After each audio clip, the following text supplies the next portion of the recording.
Bonjour à tous, bienvenue sur la chaîne ideastuce.com. Alors aujourd'hui, cette vidéo s'adresse aux personnes qui s'interrogent sur le Mini-Fer défroisseur Steamit. On nous pose pas mal de questions, donc je vais répondre à toutes ces questions par cette petite vidéo.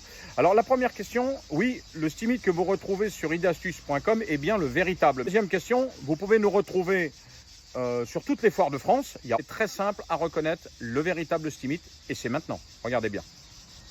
Sur la boîte, vous avez bien marqué Steamit, vous avez les numéros de patente, de brevet, vous retrouvez notre nom, notre adresse, un Steamit comme ceci, la couleur que vous allez sélectionner, vous voyez, et c'est toujours la même boîte, messieurs, dames, à part le fer qui change de couleur.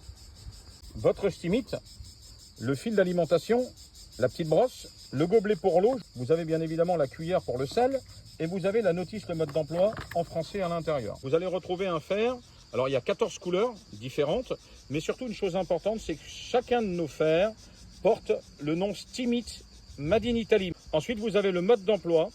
Vous avez bien sûr ici pour le secteur, si vous le branchez en 220 volts ou en 110, vous voyez, avec la consommation.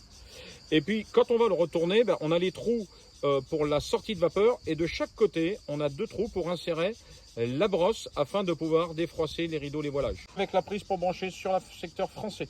La petite brosse nylon, le mode d'emploi bien détaillé. Doseur d'eau avec la limite à respecter. Et quand vous retournez ce doseur, vous avez en dessous un petit couvercle et vous retrouvez la cuillère pour pouvoir doser votre sel. Alors, la plupart du temps, c'est une petite cuillère transparente. Si vous avez cette cuillère, c'est 2 à 3 cuillères de sel une fois tous les 2 pleins d'eau. Rappelez-vous, messieurs, dames, 2 à 3 cuillères de sel une fois tous les 2 pleins d'eau. Si vous ne mettez pas de sel, ce qui va se passer, c'est que votre fer va chauffer, mais vous n'aurez pas de vapeur. Si la cuillère est noire, elle est plus grosse, il faudra mettre qu'une seule cuillère de sel. J'espère que cette vidéo vous a rassuré. Je vous dis à très vite sur ideastuce.com.